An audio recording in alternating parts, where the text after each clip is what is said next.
All right. Hey, guys. What's up? Thanks for joining us at This Week in Housing, the week of September 28th. I'm Corey Shields. I'm Michael Williams. And we're going to get to it. Let's see what's going on this week in housing. Home flipping profits are shrinking, but here's where you can net the most. And I did look at the article to see where you can net the most, and they actually withheld that information. Oh, is it behind a paywall? Like if you give them $9.99 a month, they'll tell you? I guess so. I couldn't find it anywhere. But Dalton, Georgia, not on the top of the list. Yeah, so home flipping profits shrinking. I wonder why that might be. I'm going to go with material costs. Lumber prices have come down, so that's cool, but there are other things that you need to build a house. PVC pipe, aluminum, all those kinds of things. Windows, people can't seem to get windows right now, so those delays actually cause prices to go up even more so than just the material. So a lot of people might think, well, lumber's come down, this house should be cheaper. Well, that may be true, but if the window's got to wait 6 weeks to be put in and you have lost days, what are we paying for on those lost days, right? Taxes, insurance, utilities, all those things still have to be done, right? Holding costs. Yeah, that's what we call holding costs. Corey has been paying attention to my flipping teaching. But yeah, so those lost days cost a good bit of money. And you're also paying more labor today. Wage growth has really happened. Yeah. Like there are plumbers now that are charging 30, 35, 40% more than they were charging last year at this time. So there's a whole lot of factors that lead to those flipping profits shrinking. Most people would have thought, oh no, flipping profits are shrinking. That means the sale price is going down. Actually, not the case at all. Sale price still going up. Yeah. It's just that all these other costs going into it. Hey, when you listen to the Federal Reserve talk and the Jerome Powell and all those guys talk, they keep saying this inflation is transitory. This inflation price increase is going away. Like it's just transit, right? It's in transition. Right. It sure doesn't feel that way yet. And we've been talking about transitory for 6 months, so looks like it might be here to stay. Next headline. A supply shock is about to hit the housing market, but the question is, how big? All right, so when I heard this headline, I thought, that's like a couple weeks ago, maybe 3 weeks ago, we talked about foreclosures rising 400% in Whitfield County, right? It went from 1 to 4. And I went back and looked at the article. It might have been 6 or 7. So there was a huge supply shock, right? Yeah. 7 houses, let's call it 10. 10 houses in the midst of 179 on the market today, 211 under contract today. 10 that doesn't really matter, right? Doesn't move the needle. Yeah. Those will get absorbed by tomorrow afternoon. If you gave me 10 today, how many buyers are we working with? Probably 30 at our office. So those 10 homes would be gone tomorrow. So supply shock. How big is the question? Yes, true. Where's the supply coming from? We've got builders that are waiting on windows. We've got builders that can't seem to hire the plumbers and electricians. Where's this massive glut of supply coming from? Not buying it. I hope there's a supply shock. Please give me another 100 houses to sell. That'd be amazing. That would be ideal. Yeah. Much appreciated. Zillow iBuying program pulls Wall Street deeper into housing market. What do they mean by that, I wonder? Zillow's iBuying platform. So for those of you guys who don't know, Zillow will offer to buy your house if you're in most major marketplaces.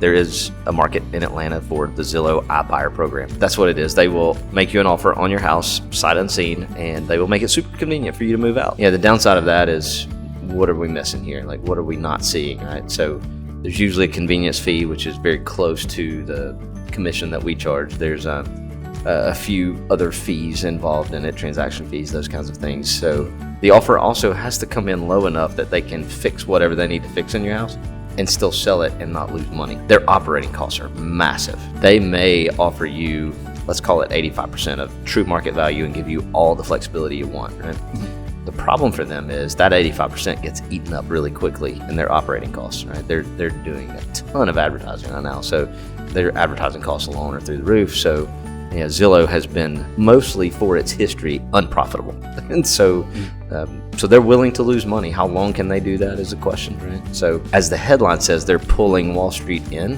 So there are other investors that are willing to jump on this iBuying program. I can tell you, when those investors jump in, that 85% offer they gave you turned into 78% because the guys that are giving them money want a return on that money. Not as simple as just shareholder money where you buy the stock at a certain price and you're holding on to it.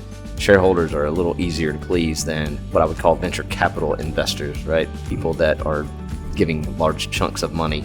They're going to expect a return on that. And so Zillow's going to have to get better at their guaranteed offer program or iBuying program. Selling North Georgia also has a guaranteed offer program. So, Oh, wow, really? yeah, Tell how me about that. Yeah. So we published probably 2,000 postcards that we've sent out to some of our past clients, some geographic farming that we've been doing. So I'll tell you that we're still working it out. We're still, just like Zillow, we're still trying to figure it out, right? Feeling it out. We've made probably half a dozen offers at this point. We have purchased a home that is now under contract. It's been fixed up and sold, or not sold, it's under contract. Should be sold by, this is September 28th, so we're probably going to sell it around October 15th. So that will be our first venture into the guaranteed offer program going full circle, right? Mm-hmm. We made the offer, it was accepted. We had to fix up the house. We spent way more money than we thought fixing it up. We're going to sell it. Looks like we're going to make a little bit of a profit. So it's kind of an investment in education, you might say. Yeah. So we're getting there. But yeah, we do have a guaranteed offer program. If you're interested in it, you can send us an email at info@sellingnorthgeorgia.com. Awesome. One thing I did want to see what you think about. I don't know how much truth there is to this. I was just scrolling on TikTok the other day and I saw this video.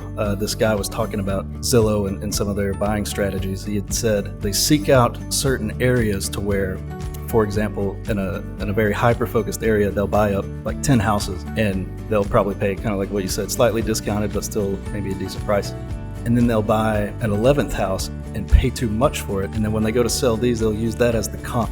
Yeah, setting the comp. Yeah. Good strategy. I thought that was very sneaky. That works in places like Phoenix or Scottsdale, Arizona, for example.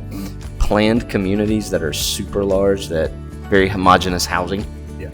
Everybody's got a 4-bedroom, 3-bath, and it's all 2,200 square feet. The opposite of here. Yeah, and all the roads are straight and they come numbered one after the other. Like, oh, we bought 6 houses on 4th Street and 5th Street. Well, 6th Street probably looks very similar, right? When you come to Dalton, that doesn't necessarily happen.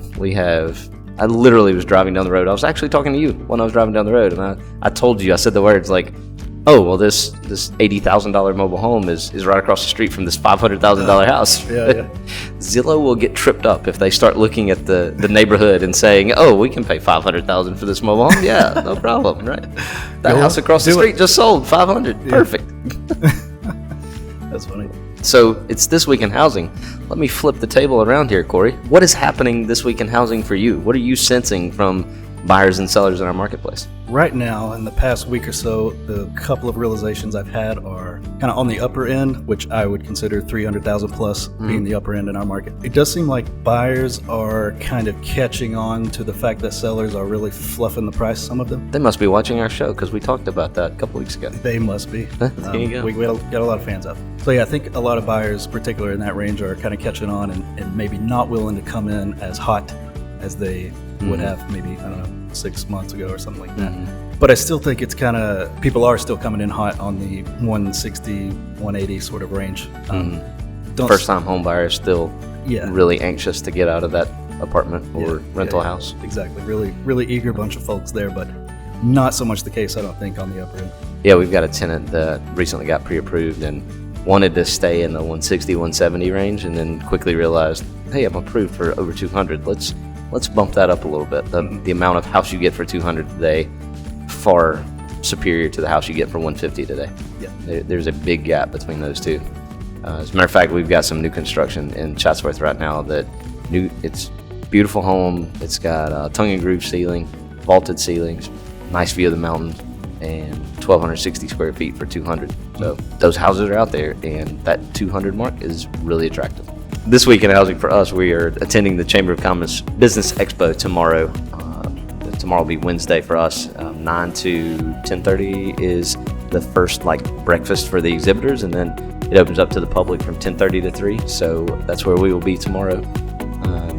Yes, sir. That wraps it up for This Week in Housing, I believe. Yep. Thank you guys for watching, and we will see you next week.